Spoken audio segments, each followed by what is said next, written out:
अपनी बुद्धि को परमात्मा में निरंतर लगाना। परमात्मा में लगाने के 4 रूप हैं, नाम, धाम, लीला, रूप।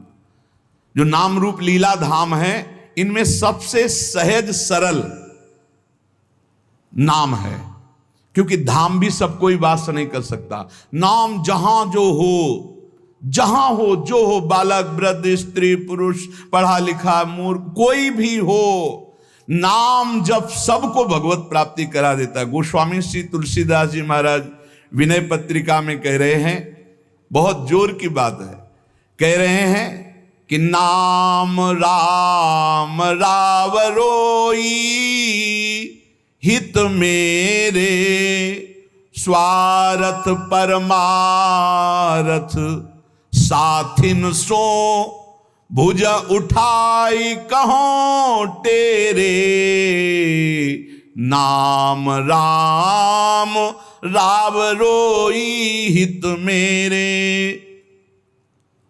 मैं हाथ उठा के कहता हूं, जो स्वार्थ के मार्ग में चलने वाले हैं या परमार्थ के मार्ग में चलने वाले हैं, या आप जितने भी मुझे अपना मानते हैं संगी साथी, मैं सबसे हाथ उठा के पुकार करके घोषणा करता हूं कि त्रिभुवन में केवल एक परम कल्याण करने वाला भगवान का नाम है। मेरी बात मान लो। गोस्वामी तुलसीदास जी कहते नाम, नाम चल रहा है, कहीं भी हो आपको भगवत प्राप्ति हो जाएगी। नाम चल रहा है, नाम। जननी जनक तजो जनमी करम बिनु विधु ही सृजो अवडेरे मोहू सो को कहत राम ही को सो प्रसंग के ही केरे। देख लो मेरा भाग्य, जन्म लेते ही माता चली गई। बड़े महापुरुषों के साथ बड़ी घटनाएं घटती हैं। जन्म लेते ही माता चली गई। अभागी जानकर पिता ने कभी प्यार नहीं किया, त्याग कर दिया। जिस पुत्र के प्रकट होती मेरी अर्धांगिनी चली गई, मैं ऐसे पुत्र का मुंह भी नहीं देखना चाहता। तो माता ने तो शरीर त्याग के चली गई, पिता ने मुझे त्याग कर दिया। ब्रह्मा ने मुझे कुछ अभागा ही रचा है। गोस्वामी तुलसीदास जी कहते हैं बड़ा बेढप मेरे भाग्य की रचना करी। जिसके दरवाजे में खड़े हो जाते टुकड़ा नहीं देता, भगा देता। जिस दासी ने पालन पोषण किया कुछ दिन बाद वो भी पधार गई। सबको ये भ्रम हो गया कि तुलसीदास जी महाराज के लिए कि बड़ा भागा बालक है, जिसके दरवाजे पे खड़ा होगा कोई घटना घट जाएगी, कोई भोजन नहीं देता। बोले ब्रह्मा ने कुछ भाग्य ही ऐसा रचा था। अब जो मुझे समझ में आया कि मेरा जो भाग्य बदला वो राम नाम से, राम राम राम। पकड़ो बात को, पकड़ो। अब तो कोई कोई कहता है कि तुलसी राम का है। अब अभाग्य मिट गया। बड़े बड़े बादशाह ताज उतार कर रखते हैं। जानते हो ये सब क्यों हो रहा है? क्योंकि हमने राम नाम का आश्रय ले लिया। अब खूब राम राम राम राम जपता हूं, उसका परिणाम हुआ कि सब कोई सम्मान देता है, सब ताज उतार के रख रहे हैं, प्रणाम नमस्कार, दुनिया वाह वाह। क्यों? क्योंकि राम राम जपता हूं, राम का हूं, इसलिए। बात समझो। अगर पकड़ पाओ, कह रहे हाथ उठा के कह रहा हूं, जन्म से अभागा कहा गया, मां पधार गई, पिता त्याग दिया। संसार के लोग कहते अभागा है, लेकिन राम नाम का प्रताप ऐसा उदय हुआ। मोहू से को कहत राम ही को सो प्रसंग कह के रे। उसी नाम के बल से लोग अब कहने लगे तुलसी तो राम का है।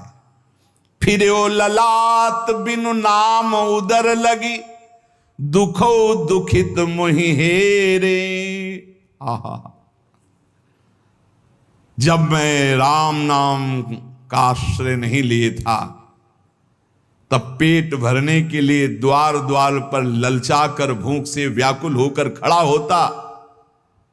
उस समय मेरी दशा मुझे याद है कि अगर दुख देखे तो दुखी हो जाए, ऐसी मेरी दशा थी। बालक अवस्था, भूख से व्याकुल, दूसरे के दरवाजे पे खड़ा और धक्का मार के लोग भगा देते, अभागी है। फिरो ललाट बिनु नाम उदर लगी, दुखो दुखित मोहि हेरे। और अब बोले नाम प्रसाद लहत रसाल फल, अब हो बबूर बहेरे। नाम राम राव रोई हित मेरे। जब नाम जब शुरू हुआ तो नाम की कृपा से क्या हुआ कि बबूल और बहेड़े के जो वृक्ष थे अब उनमें आम लग गया। मान लो मेरा जीवन बबूल का पेड़ था, बहेड़े का पेड़ अपवित्र माना जाता है, लेकिन उसमें आम लग सकता है, लेकिन लग गया क्योंकि मेरा जीवन ऐसा था। आज परमानंद की बाढ़ आ रही। बोले वे किसके बल से? बोले राम राम राम, नाम के बल से आई। नाम प्रसाद लहत रसाल फल, रसाल माने आम का फल, अब हो बबूर बहेरे। पहले तो मैं कैसा था? बोले बबूल का पेड़, काटा ही उगेगा, दुख ही मिलेगा। और जब नाम का जप शुरू किया तो उसी बबूल में रसाल लग गया, आम का फल अर्थात महान आनंद। साधत साधु लोक परलोक ही, सुनि गुनि जतन घनेरे। तुलसी के अवलंब नाम को, एक गांठ कई फेरे। नाम राम राव रोई हित मेरे। संत जनों ने, शास्त्रों ने जब कहा कि जीव के समस्त दुखों को मिटाने में समर्थ है नाम, बस उसके अनुसार हमने पकड़ लिया, नाम जप करना शुरू कर दिया। उनकी बात मान करके जब नाम जप किया तो लोक परलोक सब बन गया। हरिवंश महाप्रभु कहते ई परलोक सकल सुख पावत, मेरी सो भैया कृष्ण गुण संचु। इस लोक और परलोक में समस्त सुख आपका वर्ण कर लेंगे, मेरी बात मान लो, मेरी कसम है तुम्हें, तुम नाम जप शुरू कर दो। अगर दुख से निपटना चाहते हो, तभी लोग कहते हैं बाबा का हर प्रश्न का उत्तर नाम होता है। इसलिए नाम है कि एकमात्र समर्थ नाम है जो सारे पापों को मिटा दे। पापों से ही दुख मिलता है। ऐसा कोई पुण्य नहीं है जो इतना समर्थ हो कि हमारे जमा के जमा गोदाम पापों को नष्ट कर दे। वो नाम, नाम संकीर्तनम यस्य सर्व पाप विनाश, समस्त पापों का नाश नाम से। लोक परलोक बनाना है तो संतों से सुना, शास्त्रों में सार बात पकड़ी, नाम कीर्तन, नाम जप। अब तुलसी ने तो एक ही सहारा पकड़ लिया है, राम राम राम, एक ही अवलंबन। जैसे गांठ तो एक ही होती है, लपेटा उसमें 100 मार दिए जाए, ऐसे ही साफ शास्त्र हैं, मेन बात है, पॉइंट की बात है, नाम जप। यज्ञानाम जप यज्ञोष्मी, जितना नाम जप कर लोगे उतने ही सुखी हो जाओगे। बात को पकड़ लो। गोस्वामी तुलसीदास जी कहते हैं, तो श्री तुकाराम जी महाराज कहते हैं, संदेह मत करो, वही एकांतवास सफल है जो समाधि में है। समाधि कैसी है? नाम की समाधि, नाम का ध्यान, 2 अक्षर राधा, वही गूंज रहा है। अब समाज में बैठे हो तो एकांत, एकांत में बैठे हो तो एकांत। और अगर नाम जप नहीं चल रहा तो श्री तुकाराम जी महाराज कह रहे हैं केवल एकांत में बैठे रहना प्रमाद है। एकांत में समय व्यतीत पड़े हैं वो प्रमादी है। तो कहा ऐसे एकांतियों को, जैसे सांप भी तो बिल में रहता है, गुफा में चूहा भी रहता है, पीछे आपने चर्चा सुनी, क्या उनको भगवत प्राप्ति हो जाती है क्या? हाँ, नए साधक को चाहिए कि कुछ समय एकदम शांत, जैसे आप लोगों के पास कुटिया है, कमरा है, एकांत कमरे को अपना गुफा समझो, सेवा और वाणी पाठ आदि किए, कुछ समय तो एकांत मिलता ही है। उस समय बैठ करके मन को प्रभु के चिंतन में, कई बार हम कहते हैं कि आप कहाँ हो, हजारों बार यहाँ सत्संग में कहते हैं नाम चलाओ, अंतर्मुख। जब हम सेवा में लगे हैं तो नाम चिंतन चल रहा है, जब सेवा से विलग हैं तो एकदम समाधिस्थ हैं, एकदम आनंद, नाम चल रहा जी। ठाढ़े बैठे परे उताना, कबीर काहे हम राय ठिकाना। चिंतन ही हमारे जीवन का सार है, इतनी बात समझ लो। अगर आपका चिंतन नहीं चल रहा, हम कोई महत्व नहीं रखते, इन सब बाहरी बातों का महत्व नहीं रखते, ध्यान रखना। खास बात है आपका चिंतन क्या चल रहा है। हमारे हृदय को प्रसन्न करने वाली सबसे बड़ी सेवा है आपका चिंतन। अचानक दृष्टि आपके चेहरे में पहुंचे और आपकी नेत्र दिखाई दे रहे अंतर्मुखता में, एक हृदय में शीतलता आ जाती है, हाँ काम हो गया। अगर साधक ऐसे चलेगा तो बहुत जल्दी काम हो। मुख बरनत हरिवंश, चित्त नाम हरिवंश रति, मन सुमिरन हरिवंश, यह जो कृपा हरिवंश। एक क्षण का भी, जैसे हम चर्चा कर रहे हैं तो भगवत चर्चा और एकांतिक कर रहे हैं तो भगवत प्रश्नोत्तर, उस समय भी किसी के भी एक चेहरे को लक्ष्य बना लेते हैं। वो समझता है हमको बहुत प्यार करके देख रहे हैं, नहीं, हम उस समय नाम लिखते हैं, नाम लिख करके वार्ता करते जा रहे हैं, बराबर दृष्टि उसके जमाए हुए हैं। वो समझ रहा है हमारी तरफ देख रहे हैं, हम बिल्कुल नहीं पहचानते ही नहीं कौन होगा, हम तो बोर्ड मिल गया, अच्छा उसमें नाम लिख रहे हैं और अपनी वार्ता कर रहे हैं। साधु हर समय सावधान सो, साधु नहीं, साधु काहे का सेवा सुमिरन सावधान। इसलिए हम माइक से गरज के कह रहे हैं कि हम कभी भी किसी से पूछ सकते कहां हो। पक्का समझ लो, हमारा कोई व्यवहार नहीं है, हमारा कोई प्रिय नहीं, हमारा सबसे प्रिय वही है जो भजन करता है, जो सुमिरन करता है। अचानक दृष्टि पड़ी, आपसे पूछा कहां हो जी, अच्छा ठीक है, हृदय शीतल हो जाएगा। अगर सुमिरन नहीं तो फिर हमको आप अगर सेवा शब्द से प्रभावित हो तो सेवा है आज्ञा, आज्ञा समन सुसाहिब सेवा। अब जो ही कहा करें हम सोई आयस ले चलें। सेवा की आड़ में अपनी चित्त वृत्ति का मनोरंजन मत कीजिए, मनोभंजन करना है, हर समय भगवत चिंतन परायण रहना है। अगर भगवत चिंतन नहीं तो आपका कोई अस्तित्व। देखो ये बड़ी दौड़ है, छोटी मोटी दौड़ नहीं है, ये बहुत बड़ी दौड़ है। आपको संसार समुद्र से अकेले पार होने की बात नहीं, तुम साधु हो, तुम लाखों को पार कर सकते हो, समझना। मान लो अगर आप भगवत प्राप्त हो गए तो लाखों को अपनी कृपा रूपी नौका में बैठाल कर संसार समुद्र से पार करोगे। साधु अपने लिए भजन नहीं करता, हाँ इस जगत के लिए भजन करता है। सर्वे भवन्तु सुखिना सर्वे संतु निरामया। श्री तुकाराम जी कह रहे हैं एकांतवास लाभ उसी का जिसका चिंतन चलता है। भाई इस बात पर बहुत जोर दिया भगवान श्री कृष्णचंद्र जी ने, अनन्य चिंतयन्तो माम अनन्य चेता सततम। बार बार भगवान इस बात पर जोर दे रहे हैं। जनसंग में नाम चल रहा है तो आप एकांत हो, एकांत में नाम जब नहीं चल रहा तो आप प्रपंची हो। देख लो अंदर प्रपंच चल रहा होगा। जन संसर्ग से शून्य अर्थात भीड़ भाड़ में रति न होना, अर्तिर्जन संसदी, और एकांतिक भगवत चिंतन होना। हम एकांत को समझते कमरा में पड़े हैं तो हम एकांत हैं, हम ऐसा एकांत नहीं समझते। एकांत है कि हम प्रभु के चिंतन में हैं तो एकांत है, चाहे बाजार में खड़े हों। अगर प्रभु का चिंतन नहीं तो एकांत में कमरा में पड़े पड़े एकांत में कोई लाभ नहीं। एकांत में उसी का लाभ है जो एकदम समाधिस्थ तन्मय है, एकांत में समाज में सावधान होकर चेष्टाएं कर रहा है और नाम अंदर अंदर चल रहा है।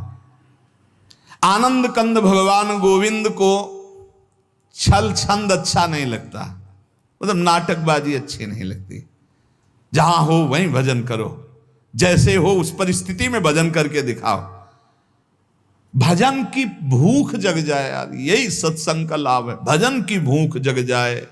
एकांत का तात्पर्य है प्रभु की शिवा और कुछ सुमिरन में ना, प्रभु के चिंतन में डूबना। ए भाई समझो, सत्संग सुन रहे हो उसको पकड़ो, अपने हृदय में बार बार चलाओ।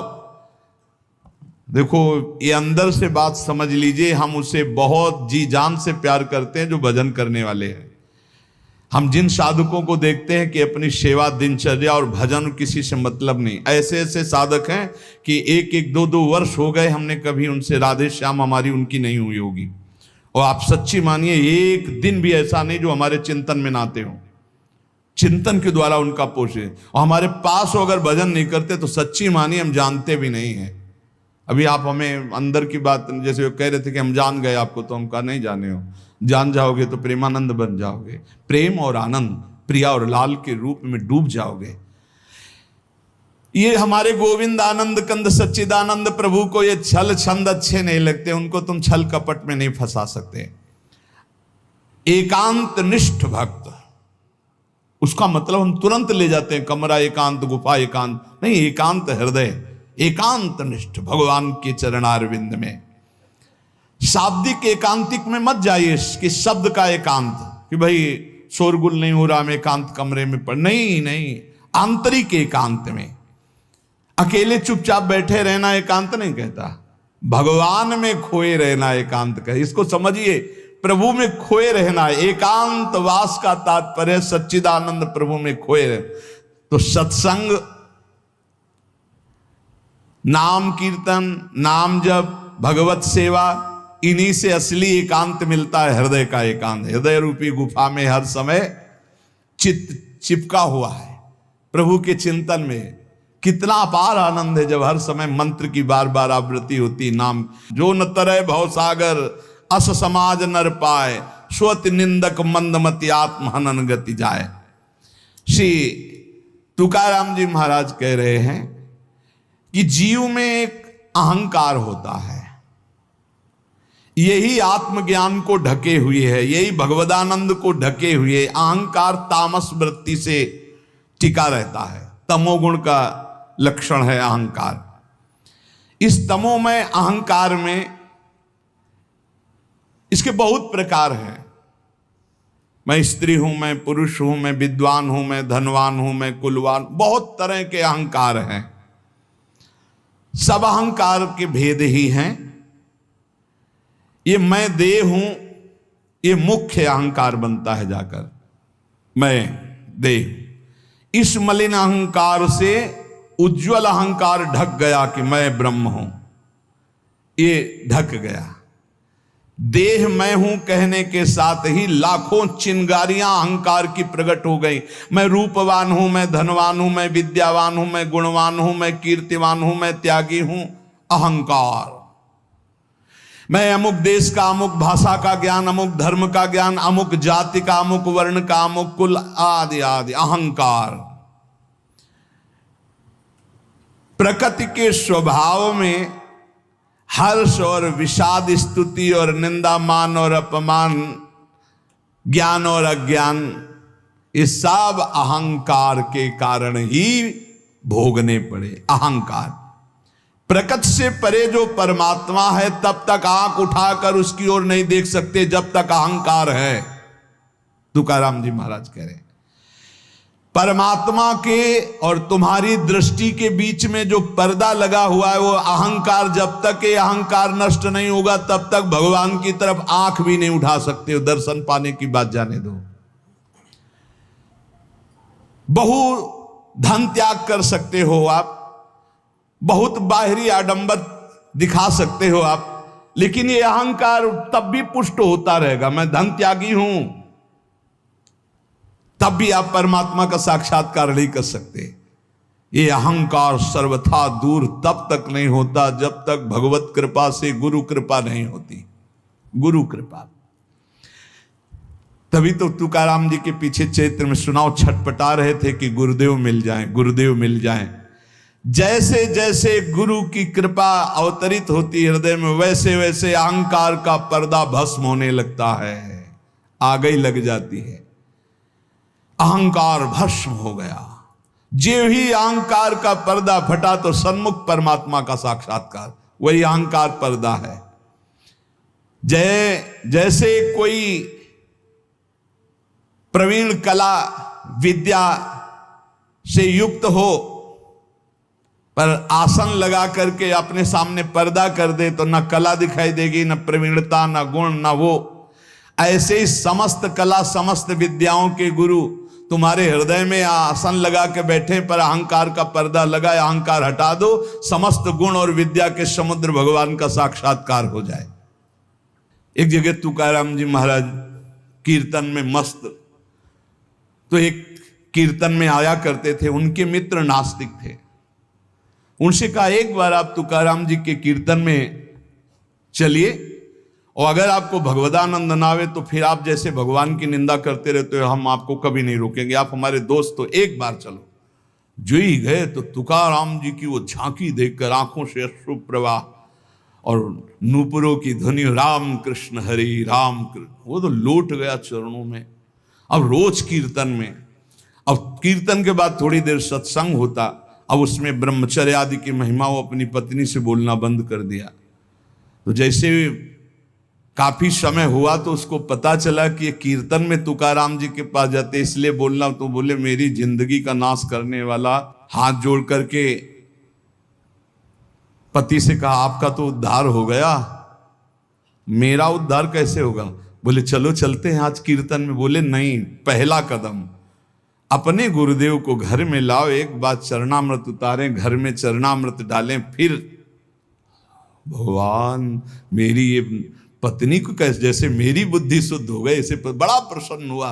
तुकाराम जी से कहा जा गया अपार कृपा आपकी, पूरी बात बताई। उनका भाई यदि तुम्हारी पत्नी को ऐसी प्रसन्नता और तो मैं अवश्य चलूंगा। सीधे सरल भक्त आ गए, उसने बीच आंगन में बैठाला, जो दरवाजा रसोई का था उसी के सामने, और पहले से 5 लीटर पानी खौलने को रख दिया था। घंटों पानी खौल रहा है, उसमें डालती जा रही है। जब तुकाराम जी बैठ गए, आई सामने, प्रणाम किया, देखा ये वही है जिसने मेरे पति को बरगला दिया, और जब से इसके पास गए आज तक मुझसे बात नहीं, आज मैं मजा चखाऊंगी। और बस कपड़ा से पकड़ भगोना लाई, ऊपर तुकाराम खौलता हुआ पानी, विठ्ठल विठ्ठल पांडुरंगा पांडुरंगा, सब छाले छाले पूरा शरीर, और गर्म पानी इतना। ऐसे थोड़ी संतों के जीवन में तुम्हें कैसे कैसे कष्ट बताए। जो भगवान का यश विस्तार करते हैं उनके लिए, जो अपने निंदा कांचे घर आसावे से जारी, प्रभु मैं किसी के पास नहीं जाता, निंदक मारने वाले, वाचाल कुतर्की संशयी, ये सब मेरे पास आते हैं और मुझे परेशान करते, मुझे कष्ट देते हैं। इसलिए मैं क्या करूं प्रभु, आपका भजन करूं या इनसे झगड़ा करूं? ये पाखंडी लोग मेरे पीछे पड़ गए विठ्ठल, मैं उनसे क्या कहूं? मैं नहीं जानता ये छल कपट, ये लड़ाई झगड़ा। मैं तुम्हारे पांव पड़ता हूं, उनके भी पांव पड़ता हूं, मुझे भजन करने दो, इनसे दूर रखो। नको दुष्टो संग पड़े भजना मधि भंग, तुक निषेधिता मद नशा है सर्वथा। एका माध्या जी में बाद करूं कोणाम सवे, तुझे वर्णुम गुण की है राखो दुष्ट जन। काय करूं एका मुखे सांगम महणे तुका। तुकाराम जी कह रहे हैं अगर दुष्ट पुरुष का संग दुष्ट करे तब तो निभ जाएगा, लेकिन दुष्ट का संग अगर साधु से करवाओगे तो भजन भंग हो जाएगा। नको दुष्ट संग पड़े भजना मदि भंग। प्रभु ये दुष्ट लोग मुझे नीचा दिखाना चाहते हैं, मुझे इस बात से कोई डर नहीं, पर मुझे सहा नहीं जाता जब ये भजन विरोधी बात करते हैं। मैं अपने को अकेला देख रहा हूं प्रभु, किस किस से वाद करूं? ये आपका गुण नहीं बखानते, ये दुष्ट जन आकर के आपकी अवहेलना करते। तुकाराम कहता है एक मुख है, किस किस को उत्तर दूं? इसलिए दुष्ट जनों का संग जब प्राप्त हो तो मौन ही सबसे उत्तम है, और भगवान को पुकारना, पुकार करके अलग रहना। और ये प्राप्त होगा जब आपका अच्छा भजन चलने लगेगा तो दुष्ट लोग पीछे लग जाएंगे।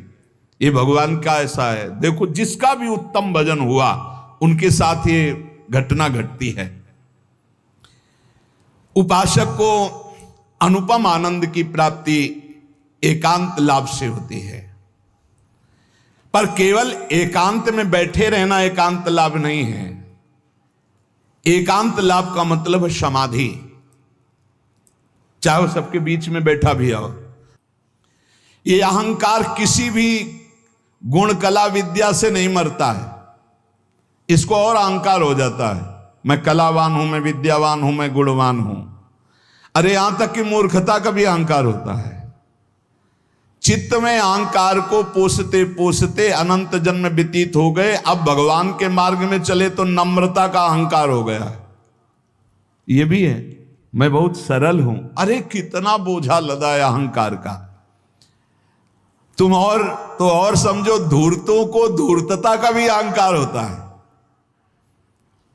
कल्याण के मार्ग में चलने वाले साधकों के अंदर ये अहंकार प्रकाशित होता तो देख पाते हैं, अज्ञानी लोग नहीं देख पाते हैं। ये साधकों को क्लेश देने लगता है, तब जान ले कि इसके मिटने का समय आ गया। जिसको अहंकार चुभने लगे, एक साधक रो रो के कह रहे थे कि मुझे ऐसा अहंकार है कि मैं दैन्य हूं, भगवान की विशेष कृपा मेरे ऊपर, मैं बहुत भजनानंदी हूं, क्योंकि हर समय नाम जप करता रहता हूं, तो मुझे डर लगता है कि इस ऑपरेशन का कहीं कोई कठोर विधान भगवान न कर दे। तो उनका उसे डरना तो चाहिए, क्योंकि भगवान ऑपरेशन तो बहुत अच्छा करते हैं, पक्का करते हैं, पर घटना बहुत, तो बोले मुझे डर लगता है, मैं सहन नहीं कर सकता कि अगर कोई ऐसी घटना आई, तो यही अहंकार है, वो बचना चाहता है। तो हम कहा डरो और भगवान से प्रार्थना करो, नहीं तो ऑपरेशन थिएटर साथ ही लिए घूमते हैं भगवान, पता नहीं कब कहां कौन सी घटना घटा दे कि सारा अहंकार मिट्टी में मिल जाए। तुकाराम जी महाराज कहते हैं, पहले पहले जब साधक जानने लगता है कि अहंकार मेरे अंदर जागृत हो गया, तो जहां तहां सम्मान से बचने लगता है और उसकी वाणी का लोगों पर प्रभाव पड़ने लगता है। तब अहंकार उपाधि रूप धारण करने के लिए फिर आ जाता है चौड़े पे। बहुत बड़ा युद्ध है। तुकाराम जी कह रहे हैं कि जो असावधान है, चारों तरफ से चोर उसका माल चुरा ले जाते हैं। ऐसे ही अहंकार की वृत्ति साधक को असावधान कर देती है और उसका सारा भजन, भगवत भाव, सब ये काम, क्रोध, लोभ, मोह चुराने लगते हैं। अब मुझे तो डर नहीं, क्योंकि मैंने बहुत बड़े बलवान का आश्रय ले लिया, पांडुरंगा। हे हरि, अब तुम संभालो अहंकार का ऑपरेशन, आप करो, आप इसको संभालो। पदोपदिम नारायणा तुमची करीन भावना। हे हरि, हे नारायण, अब तो मैंने सब तुम्हारे चरणों में अर्पित कर। ये बहुत बढ़िया बात है। आखिरी बात, अपने अहंकार को नष्ट करने के लिए भगवान के सामने पेश कर दो। हे महावैद्य, अहंकार रूपी फोड़ा बढ़ रहा है, इसको बैठाल दो या ऑपरेशन करो, अब आपके सहारे हैं, आप देख लेना, वो ठीक कर देंगे। बहुत कृपालु हैं वो, कहीं ना कहीं ऐसी लीला रचेंगे कि बिल्कुल अहंकार ठीक हो जाएगा। सच्ची मानो, भक्तों के जो पैर फिसलते हैं तो कीन हो इसका बहु अभिमाना, सोखो वंचा कृपाली धाला। भगवान उसके अहंकार का नाश करते हैं। अहंकार भगवत भाव को नष्ट करता है, भगवत भाव अहंकार को नष्ट कर देता है। बात समझना, जब अहंकार भजन करते हुए बढ़ता है तो भगवत भाव नहीं आने देता है, और जब गुरु कृपा से भगवत भाव बढ़ता है तो इस अहंकार की धज्जियां उड़ा देता है। इसलिए हम भगवदानंद की प्राप्ति के लिए कंचन, कामिनी, कीर्ति, तीनों खाइयों से बचने का प्रयास भगवान के नाम बल से करें। अधिक से अधिक आंतरिक एकांतिक हृदय को देखते रहें कि प्रभु के नाम में लगा है कि नहीं, और किसी भी बात का हमारे अंदर अहंकार ना आने पावे। यदि अहंकार आवे तो भगवान की शरण में होकर पुकारें कि हे नाथ, मेरे इस मलिन अहंकार का नाश कीजिए। अगर हमारा जीवन सावधानी पूर्वक गुरु कृपा से चलता रहा तो इसी जीवन में अहंकार नष्ट हो जाएगा और भगवान का साक्षात्कार हो जाएगा, जो जन्म जन्म की बिगड़ी बन जाएगी। समस्त साधकों से गृहस्थ विरक्त सबसे प्रार्थना है, रोज के सत्संग का सार विषय है कि आप अभी तो सत्संग सुन रहे हैं, लेकिन इसके बाद आपका चिंतन क्या है। आप जब यहाँ से चलते हैं तब आपका चिंतन क्या है, आप जब घर की दिनचर्या में होते हैं तब आपका चिंतन क्या है। ये कोई संसारी ड्यूटी नहीं कि आप कथा सुने, आप बाणी पाठ के, इसके बाद आप फ्री हो गए, आपका काम हो गया, आप हर समय मनोरंजन सांसारिक नहीं भाई, हमें हर समय सावधान। यहां तो सावधानी है ही, क्योंकि समूह में हो, एकांत में विशेष सावधान रहकर नाम जप करो। देखो, नाम जप चल रहा है ना, कोई भी विषय आपको नहीं बांध पाएगा। हम कई बार कुछ साधकों से कहते कि विषय सेवन तभी बांधता है जब आप नाम जपने का, अगर आपके अंदर चल रहा है राधा वल्लभ श्री हरिवंश, राधा वल्लभ श्री, आप प्रसाद पा रहे हो, आपको स्वाद नहीं बांध पाएगा।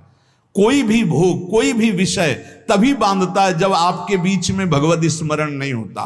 इसलिए हम कहते हैं चिंता मत करो, चिंतन करो, नाम को बार बार पकड़ो। नाम पकड़ लो, विषय के बीच में रहते हुए भी विषय आपको नहीं बांध पाएगा। बस बात समझना है। जब समझ में नहीं आता हो, हम डरते हैं तो हम कहते हैं विषय फेंक देते हैं। इस विषय को फेंक दोगे, लेकिन इसका जो राग चिंतन है, समझो, तन छाड़े मन गही रहे दोनों ही दुख होए। बात को समझिए, साधक समझता नहीं। तन छाड़े और मन गई रहे तो दोनों ही दुख होए, और रसबल छूटे जो विषय तब ही तो सुख होए। समीप है ये विषय, लेकिन अंदर से भगवत चिंतन का आनंद है, ये विषय क्या कर लेगा। अब बाहर से फेंक दियो, अंदर से इसका चिंतन हो रहा है तो बहुत दोनों ही दुख होए। उपासक नाम न छोड़े। जब उनसे कहते ना ऐसा कैसे हो सकता है, करके तो देखो ऐसा होता है, ऐसा ही होता है। विषयान गृहणंत मुंचंत, वह स्थिति तभी आएगी जब आप नाम में स्थित है, नाम में आपका मन स्थित है। अब आप विषयों का बीच में है तो भी कोई सेवन हो रहा तो कोई फर्क, त्याग हो रहा तो कोई फर्क नहीं। आप इस स्थिति को प्राप्त करने के लिए नाम पर ध्यान दीजिए। नाम जब चलेगा तो रमा बिलास राम अनुरागी, तजत बमन जिम जन बड़ भागी। इसलिए भाई चूकिएगा नहीं, बहुत महिमामय समय है। खूब नाम जप करके भगवदानंद की प्राप्ति की जाए। इसी जन्म में प्रिया प्रीतम से, हाँ बिल्कुल आमने सामने उनके चरणों में लौटे, उनकी सेवा। ये घर के लोग हैं, ललिता विशाखा चंपक चित्ता, ऐसा अपने परिवार है, वहां चलना है। हम भूल से आ गए संसार में, अब हमें अपनी भूल मिटाकर फिर धाम पहुंचना है। बिल्कुल नजदीक आ चुके हैं, बस दरवाजा क्रॉस करो, चिदानंद धाम में प्रवेश हो जाएगा। शेष चर्चा आगे। श्री राधा।